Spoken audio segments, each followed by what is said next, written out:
കുട്ടീസ്, welcome back to Xylem learning. മക്കളെ, Aruna miss ഇന്ന് വന്നിരിക്കുന്നത് ഇന്ത്യയുമായിട്ട് ബന്ധപ്പെട്ട കുറച്ച് അടിസ്ഥാനപരമായിട്ടുള്ള കാര്യങ്ങൾ മക്കളുമായിട്ട് ഷെയർ ചെയ്യാനാണ്. നിങ്ങൾക്ക് എല്ലാവർക്കും അറിയാം അല്ലെ, ഓഗസ്റ്റ് 15 1947 ഇന്ത്യ എന്നുള്ള രാജ്യം ഒരു സ്വതന്ത്ര രാജ്യമായിട്ട് മാറുന്നത്. അതിനു മുന്നേ ഇന്ത്യയുടെ അവസ്ഥ എന്ന് പറയുന്നത്, ഇന്ത്യ ഭരിച്ചിരുന്നത് ബ്രിട്ടീഷുകാരായിരുന്നു. ബ്രിട്ടീഷുകാരുടെ ക്രൂരമായ ഭരണത്തിനൊടുവിൽ 1947 ഓഗസ്റ്റ് 15 നമുക്ക് എന്ത് ചെയ്യാണ്, സ്വാതന്ത്ര്യം കിട്ടുകയാണ്. അപ്പൊ ഇന്ത്യക്ക് വളരെ അടിസ്ഥാനപരമായിട്ടുള്ള കുറേ കാര്യങ്ങളുണ്ട് അല്ലെ. ഇന്ത്യക്ക് സ്വന്തമായിട്ടൊരു ദേശീയ പതാകയുണ്ട്, ദേശീയ ഗാനമുണ്ട്, ദേശീയ ഗീതമുണ്ട്, ഇന്ത്യയുടെ നാഷണൽ ആയിട്ടുള്ള കുറേ സിംബൽസ് ഉണ്ട്. ഇതിനെക്കുറിച്ചൊക്കെ കൂട്ടുകാർക്ക് അറിയാമോ? അറിയില്ലെങ്കിൽ ഉറപ്പായിട്ടും നിങ്ങൾ ഈ വീഡിയോ കാണുകയും അറിയാത്ത നിങ്ങളുടെ ഫ്രണ്ട്സിന് അയച്ചു കൊടുക്കുകയും വേണം. അപ്പൊ ഇന്ത്യയുടെ ദേശീയ പതാക എന്ന് പറയുന്നത് ട്രൈ കളർ ഓർ ത്രിരംഗ പതാകയാണ് അല്ലെ. 3 കളറുകളാണ് ഇതിനകത്തുള്ളത്. ഏറ്റവും മുകളിലായിട്ട് നിങ്ങൾക്ക് കുങ്കുമനിറം കാണാൻ വേണ്ടി സാധിക്കും, മധ്യത്തിലായിട്ട് വൈറ്റ് ആണുള്ളത്, അതേപോലെ തന്നെ ഏറ്റവും താഴെയായിട്ട് ഗ്രീൻ കളർ കാണാം. മാത്രമല്ല നടുവിലായിട്ട് നിങ്ങൾക്ക് എന്തും കാണാം, അശോക ചക്രവും കാണാം. ഇനി ഇന്ത്യയുടെ ദേശീയ ഗാനം നിങ്ങളൊക്കെ വൈകുന്നേരങ്ങളിൽ കേൾക്കാറുണ്ട്. ജനഗണമന എന്നുള്ളതാണ് ഇന്ത്യയുടെ ദേശീയ ഗാനം. ഈ ഗാനം രചിച്ചിരിക്കുന്നത് ആരാണെന്ന് പറയാമോ മക്കൾക്ക്?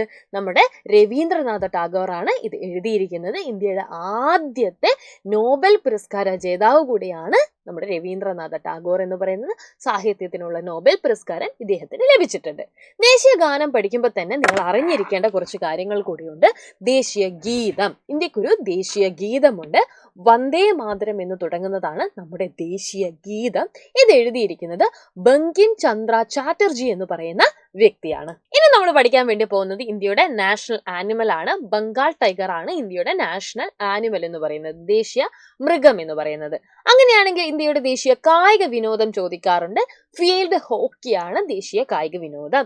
ഹോക്കിയെ കുറിച്ച് പഠിക്കുന്ന സമയത്ത് അല്ലെങ്കിൽ ഹോക്കി അറിയുന്ന സമയത്ത് നിങ്ങൾ ഓർത്ത് വെക്കേണ്ട 2 വ്യക്തികളുടെ പേരും കൂടെ ടീച്ചർ പറഞ്ഞു തരാം. അതിൽ ഒന്നാമത്തെ വ്യക്തി ഹോക്കി മാന്ത്രികൻ എന്നറിയപ്പെടുന്ന ധ്യാൻചന്ദ് ആണെങ്കിൽ, ഈ അടുത്ത കാലത്ത് ഹോക്കിയിൽ ഒരുപാട് നേട്ടങ്ങൾ കൈവരിച്ച ഒരു മലയാളിയുണ്ട്, PR ശ്രീജേഷ് എന്നുള്ളൊരു പേരാണ് അദ്ദേഹത്തിൻ്റെത്. അതും കൂടെ നിങ്ങൾ എന്ത് ചെയ്യുക, ഒന്ന് ഓർത്ത് വെച്ചേക്കുക. ഓക്കെ.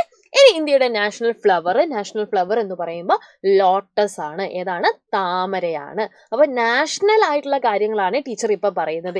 ഇതുപോലെ തന്നെ നമുക്ക് കേരളയും പഠിക്കാനുണ്ട്. അപ്പൊ നാഷണൽ ഫ്ലവർ ഏതാണ്? ലോട്ടസ് ആണ്, താമരയാണെന്നുള്ളത് ഓർത്ത് വെക്കുക. നാഷണൽ റിവർ അതായത് ഇന്ത്യയുടെ ദേശീയ നദി ഏതാണ്? ഗംഗയാണെന്ന് ഓർക്കുക. നാഷണൽ കറൻസി ഇന്ത്യൻ റുപ്പിയാണ്. എന്താന്ന് വെച്ച് കഴിഞ്ഞാൽ ഓരോ രാജ്യത്തിനും ഓരോ കറൻസികളായിരിക്കും ഉണ്ടാവുക. അപ്പൊ ഇന്ത്യയുടേത് ഇന്ത്യൻ കറൻസി എന്ന് പറയുന്നത് ഇന്ത്യൻ റുപ്പിയാണ്. അപ്പൊ അമേരിക്ക നോക്കുമ്പോൾ അല്ലേ നിങ്ങൾക്ക് ഡോളർ കാണാം. ഓരോ രാജ്യങ്ങളും വേറെ വേറെ തരത്തിലുള്ളത്, പൗണ്ട് ഉണ്ട്, യുവാൻ ഉണ്ട്, ഇങ്ങനെ ഓരോ പേരുകളൊക്കെ ഉണ്ട്. അപ്പൊ ഇന്ത്യയുടെ ഏതാണ്? ഇന്ത്യൻ റുപ്പിയാണ് എന്നുള്ളത് തിരിച്ചറിയുക. നാഷണൽ ട്രീ ഏതാണ്? ആൽമരമാണ്, ബനിയൻ ട്രീ ആണ്. പിന്നീട് നാഷണൽ ബേർഡിലേക്ക് നമ്മൾ പോകുമ്പോൾ പീക്കോക്ക്, മയിലാണ് നാഷണൽ ബേർഡ് എന്ന് പറയുന്നത്. അപ്പോൾ ഇന്ത്യയുടെ ദേശീയ വൃക്ഷം, ദേശീയ മൃഗം, ദേശീയ പക്ഷി, ദേശീയ പുഷ്പം, ഇതൊക്കെ നമ്മൾ അടിസ്ഥാനപരമായിട്ട് അറിഞ്ഞിരിക്കേണ്ട കാര്യങ്ങളാണ്. കൂട്ടുകാർക്ക് ഇതൊക്കെ അറിയാമെന്ന് വിചാരിക്കുന്നു. നിങ്ങൾ മിടുക്കന്മാരും മിടുക്കി കുട്ടികളൊക്കെയാണ്. അപ്പോൾ ഇന്ത്യയിലുള്ള സംസ്ഥാനങ്ങൾ എത്ര എണ്ണം, എത്ര കേന്ദ്രഭരണ പ്രദേശങ്ങളുണ്ട് എന്നുള്ളതൊക്കെ എന്ത് ചെയ്യണം, അറിഞ്ഞു വെക്കണം കേട്ടോ. ഓക്കെ. അപ്പോൾ ഇന്ത്യയിൽ 28 സംസ്ഥാനങ്ങളും 8 കേന്ദ്രഭരണ പ്രദേശങ്ങളുമാണ് ഉള്ളത്. അപ്പോൾ ഇത്രയും കാര്യങ്ങളാണ് ടീച്ചർക്ക് ഇന്ന് പറഞ്ഞു തരാനുള്ളത്. നിങ്ങൾ എന്ത് ചെയ്യുക, ഇതിൻ്റെ കൂടെ ഒരുപാട് കാര്യങ്ങളും കൂടെ വരും ദിവസങ്ങളിൽ പഠിക്കും. അപ്പൊ കുഞ്ഞുങ്ങളുടെ മനസ്സിൽ ഇതൊക്കെ ഉണ്ടാവണം. വരുന്ന പരീക്ഷകൾക്കൊക്കെ നിങ്ങൾക്ക് ഇത് ഉപകാരപ്പെടും. അപ്പൊ അടിപൊളിയായിട്ട് പഠിക്കാം സൈലത്തിനോടൊപ്പം. All the very best.